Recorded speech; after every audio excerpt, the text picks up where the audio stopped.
Assalamualaikum warahmatullahi wabarakatuh. Pada kesempatan ini kita akan membahas terkait dengan asuhan keperawatan pada pasien atau keluarga yang berduka atau kehilangan. Bersama saya Ida Rosidawati, S. MK.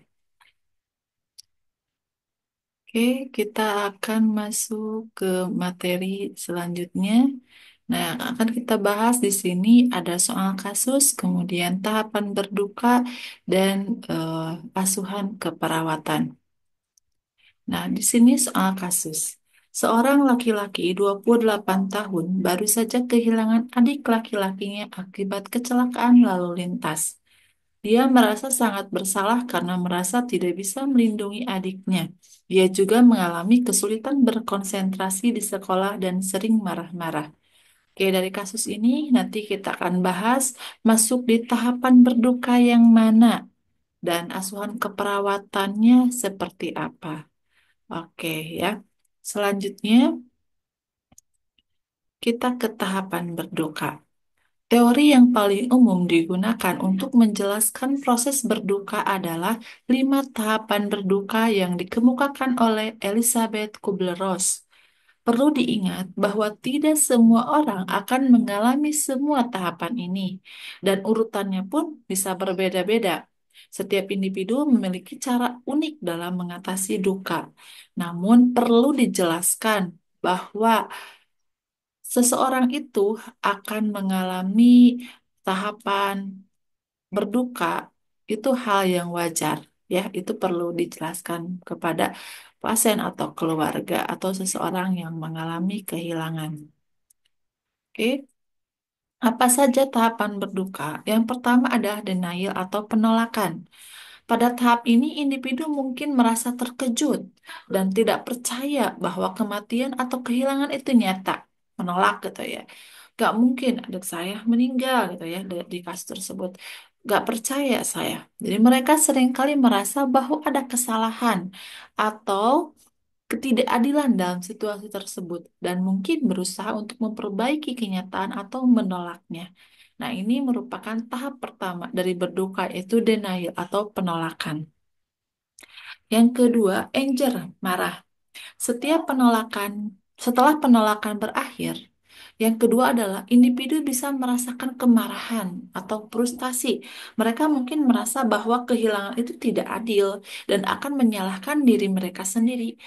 Ini saya salah, saya yang salah tadi di kasus di atas ya, saya yang salah tidak bisa menjaga adik saya gitu sehingga adik saya meninggal tuh ya, dan akan menyalahkan, mungkin bisa menyalahkan orang lain atau bahkan orang yang telah meninggal. Gara-gara adik saya tidak patuh dengan saya, jadi kecelakaan, misalnya seperti itu. Atau mengapa adik saya gitu, atau ini tidak adil bagi adik saya masih kecil gitu. Nah, itu berbagai perasaan marah atau frustasi. Ini perasaan yang sering ini ya, bahkan mungkin marah-marah gitu ya si orang tersebut. Kemudian tahap yang ketiga adalah bargaining. Setelah marah-marah, ada tahap bargaining, tawar-menawar.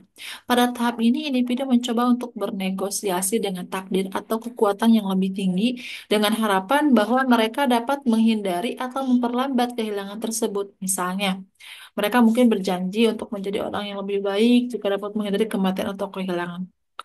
Kita lihat kasus di atas. Misalnya, saya akan berjanji akan lebih menjaga adik saya, akan lebih hati-hati dan sebagainya, agar adik saya tidak meninggal. Seperti itu tawar-menawar. Ya. Selanjutnya depression. Depression ini pada tahap ini individu merasa cemas, sedih, putus asa, gitu, karena kenyataan bahwa mereka tidak dapat mengubah situasi. Nah, jadi adik saya agak eh, tidak hidup lagi gitu ya. Rasa kehilangan sangat kuat pada tahap ini dan individu mungkin merasa terisolasi atau tertekan. Ya, ini di mana ketika mekanisme copingnya jelek ya, negatif sehingga terjadi depresi. Kalau mekanisme copingnya baik, bagus, nah itu akan terjadi acceptance, penerimaan.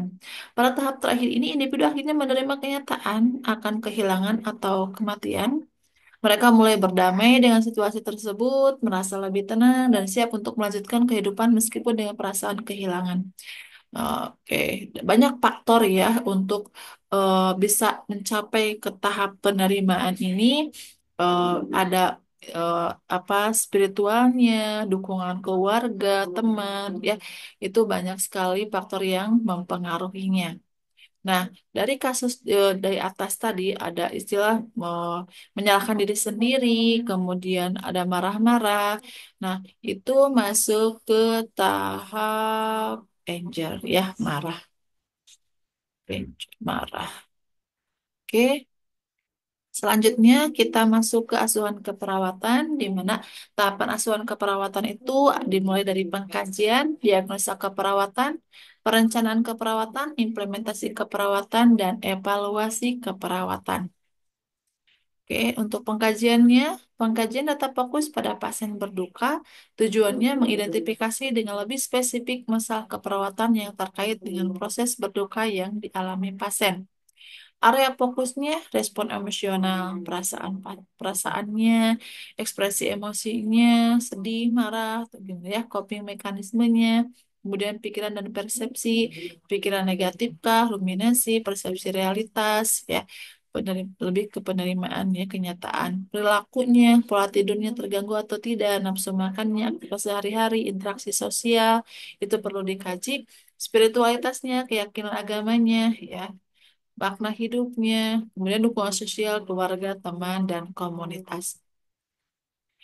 Oke, tujuan pengajian data fokus yang pertama membangun hubungan terapeutik ya, membantu pasien merasa aman, nyaman untuk berbagi perasaan dengan pikirannya. Jadi kalau jadi kita harus bina trust agar bisa menjalin hubungan terapeutik ya kepada pasien atau seseorang atau keluarga gitu ya. Mengidentifikasi masalah keperawatan spesifik, membantu menentukan masalah pasien ya. Yang ketiga, mengembangkan rencana asuhan keperawatan yang individual. Jadi memungkinkan perawat untuk merancang intervensi yang tepat untuk membantu pasien mengatasi duka. Selanjutnya, habis pengkajian, nah kita ke diagnosa keperawatan. Nah, ini diambil hanya satu ya, yang utama itu berduka dengan kode D0081, di mana berduka berhubungan dengan kematian keluarga atau orang yang berarti dibuktikan dengan dia merasa sangat bersalah karena merasa tidak bisa melindungi adiknya. Dia juga mengalami kesulitan berkonsentrasi di sekolah dan sering marah-marah ya. Ini tadi diagnosa keperawatan pada kasus yang tadi disebutkan di atas. Nah, kalau secara ininya, ini berduka ya, kategorinya psikologi, subkategorinya integritas ego, definisinya respon psikososial ditunjukkan oleh klien akibat kehilangan baik orang, objek, fungsi, status, bagian tubuh, atau hubungan. Untuk penyebabnya di sini ada empat. Kalau pada kasus di atas adalah kematian keluarga atau orang yang berarti. Kemudian gejala dan ada tanda mayor dan minornya. Mayor subjektif objektif. Subjektifnya merasa sedih, merasa bersalah atau menyalahkan orang lain, tidak menerima kehilangan, merasa tidak ada harapan. Tadi di kasus ada merasa bersalah ya.